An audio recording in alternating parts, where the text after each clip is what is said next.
e vamos começar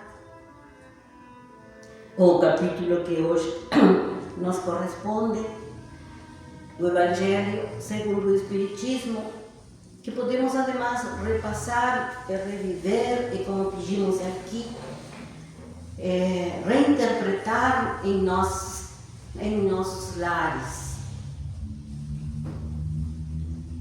É o capítulo 27 e nos diz respeito da prece pelos mortos e pelos espíritos sofredores. No item 18 diz: os espíritos sofredores pedem preces, pois elas lhes são proveitosas. Quando percebem que são lembrados, sentem-se menos abandonados e menos infelizes. Além disso, a prece tem sobre eles uma ação direta, reanima-lhes a coragem e estimula neles o desejo de se elevarem pelo arrependimento, pela reparação dos seus erros e ajuda-os a desviar o pensamento do mal. Também aqui recomenda ler, consultar o livro O Céu e o Inferno. Podem vê-lo na livraria, podem pedir emprestado, podem ler. Está O Céu e o Inferno na segunda parte, que aí tem exemplos muito ilustrativos. No item 19 do mesmo capítulo, diz: existem pessoas que não admitem a prece pelos mortos, porque para eles a alma só tem duas alternativas: ser salva ou ser condenada às penas eternas, e em ambos casos a prece seria inútil. Já estamos de fato condenados. Sem discutir o valor dessa crença, vamos a admitir por um instante a existência dos sofrimentos eternos e imperdonáveis e que as nossas preces sejam impotentes para pôr fim a esta situação. Mas, ainda assim, seria lógico, caridoso e cristão não orar pelos condenados. Estas preces, por mais impotentes que sejam para libertá-los, não seria para eles uma demonstração de amor, de piedade que poderia suavizar os seus sofrimentos? Na terra, quando um homem é condenado à prisão perpétua, mesmo que não se tenha nenhuma esperança de obter para ele o perdão, é proibido a essa pessoa caridosa ir aliviar o seu sofrimento? Quando alguém sofre de um mal incurável e não existindo para ele nenhuma esperança, deve ser abandonado sem nenhum alívio? Lembrem-se de que entre os condenados pode estar uma pessoa que tenha sido querida por nós, um amigo, talvez um pai, uma mãe, um filho. E só porque julgam que essa criatura não pode ser perdoada, por acaso recusariam a ela um copo d'água para matar a sua sede? Um remédio para curar as suas feridas? Não fariam por ela o mesmo que por um prisioneiro? Não lhe dariam uma prova de amor, uma consolação? Pois bem, ao negarem a ela tudo isso, certamente não estariam sendo cristãos. Não estaríamos sendo cristãos. Uma crença que endurece o coração não pode estar de fato unida a Deus, que coloca como primeiro de todos os deveres o amor ao próximo. Ele não é o nosso próximo. Negar a eternidade das penas não significa que não existam penalidades temporais, porque é impossível que Deus, na sua justiça, confunda o bem com o mal. Portanto, negar a eficiência da prece seria o mesmo que negar a eficiência da consolação, dos encorajamentos e dos bons conselhos. Seria negar a força que se recebe da assistência moral daqueles que nos querem bem. Seria negar a força que se recebe da assistência moral daqueles que nos querem bem. É no 20. Outro se baseia em uma razão mais enganadora ainda. As leis divinas são imutáveis.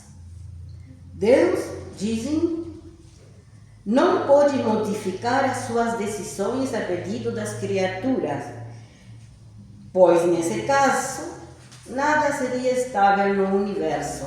Portanto, o homem não tem nada a pedir a Deus, cabendo-lhe somente submeter-se à sua vontade e adorar.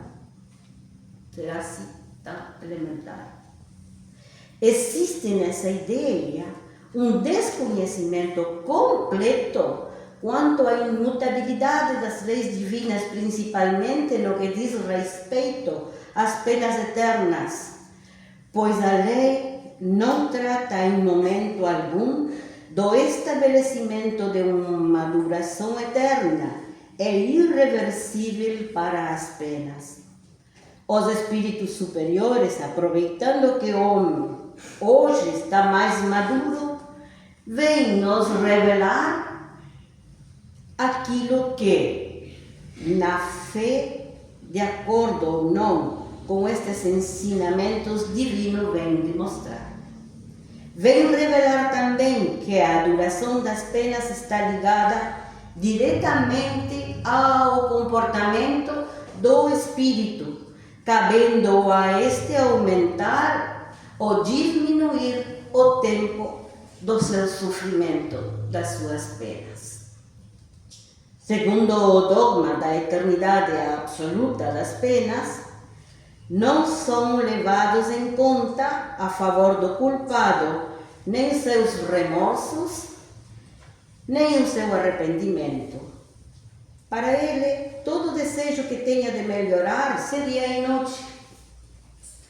Está condenado a permanecer no mal sempre. Se for condenado por um tempo determinado, a pena acabará quando o prazo tiver se cumprido.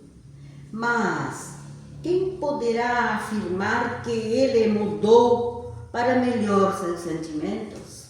Quem poderá garantir que, a exemplo de muitos condenados na terra ao sair da prisão, ele não continue tão mal quanto antes? Para o caso daquele que se arrependeu e o prazo ainda não se cumpriu, estaríamos mantendo um castigo a um homem que retornou ao bem. Ao contrário, no caso do homem que continuou mal, se ele ganhasse a liberdade no tempo devido, estaríamos libertando um culpado que não se arrependeu. A lei de Deus é previdente e sábia, pois sendo sempre justa e misericordiosa, não ficha para a pena nenhuma duração. A lei de Deus é previdente e sábia, pois sendo sempre justa e misericordiosa, não ficha a pena a nenhuma duração. Ela fica resumida então assim, ao resumo das leis de Deus. lei de justiça. O homem sempre sofre as consequências das suas faltas e não existe uma só infração à lei de Deus que não fique sem a correspondente punição. A lei da ação e da reação, a lei da causa e efeito, diz: a severidade do castigo é proporcional à gravidade da falta. A duração do castigo para qualquer falta é indeterminada, como dizemos aqui. Não, Deus não marca nenhuma duração. Está subordinada ao arrependimento do culpado e ao seu consequente retorno ao bem. A duração da pena é proporcional à sua permanência no mal. Seria perpétua se a permanência no mal também o fosse. E de curta duração se o arrependimento viesse logo. Desde que o culpado clame por misericórdia, Deus o ouve e lhe concede a esperança. Mas o simples arrependimento não basta. É preciso reparar a falta. Por esta razão, o culpado é submetido a novas provas, onde poderá, pelo uso do seu livre-arbítrio, fazer o bem, reparando o mal que praticou.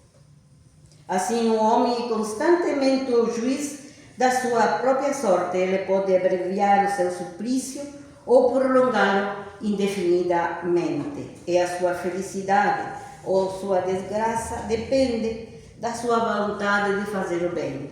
Esta é a lei imutável. Na maioria das vezes, o que lhe falta é a vontade, a força, a coragem. Com nossas preces podemos lhe inspirar essa vontade, dando-lhe o apoio, o entusiasmo para o arrependimento, para reparar a sua falta. Com isso estamos sendo instrumentos de outra lei, a lei maior, a lei do amor, a lei da caridade. E esse espírito não necessitará mais pedir a Deus que revogue as suas leis. Com nosso gesto de apoio, Deus nos permite dar uma prova de nossa caridade. E lembrem, capítulo 27, para voltar a ler e a refletir. Não vamos redundar sobre o que ficou, acho, muito claro nesta leitura. São poucas as acotações que podemos fazer. A oração é a ligação divina e sublime, a ponte para chegar a Deus Todo-Poderoso. A prece é uma expansão íntima da alma para com Deus, um colóquio, uma conversa, uma meditação sempre útil, muitas vezes fecunda. Diz Leon Denis, está muito bom ler, depois da morte, aluno, discípulo de Kardec. Mas adiante diz: logo que uma pedra fende as águas, vê-se-lhes a superfície vibrar em ondulações. Essa seria de fato a oração. Só que a água vai vibrar até um limite. Em câmbio, a oração não tem limite. Essas vibrações fazem a diferença com as vibrações espirituais, com a prece, com a conversa, com o falar com Deus. Porque é fluido universal, se vamos comparar com a água, se sucede essas vibrações de forma infinita e chegam aos lugares mais escuros. Então, pergunto, é válida a prece pelos mortos e espíritos sofredores? É sempre, porque o ato de amor é um ato de caridade. E vou me referir a um ato de amor, o último, do Cristo encarnado. Quando ele esteve na cruz, sofrendo, vieram nos últimos momentos, quando todas as sombras se cerniam sobre Jerusalém, com o Calvário, a montanha onde estava o Calvário de Jesus iluminou-se, ninguém viu, ninguém percebeu. E vieram os anjos a curá-lo, a acalmá-lo, a dar-lhe força. Vieram anjos e coroaram as suas espinhas, apartando-as. E veio um anjo superior, quase da envergadura de Jesus, o anjo da caridade, que veio apartá-lo do madeiro injusto.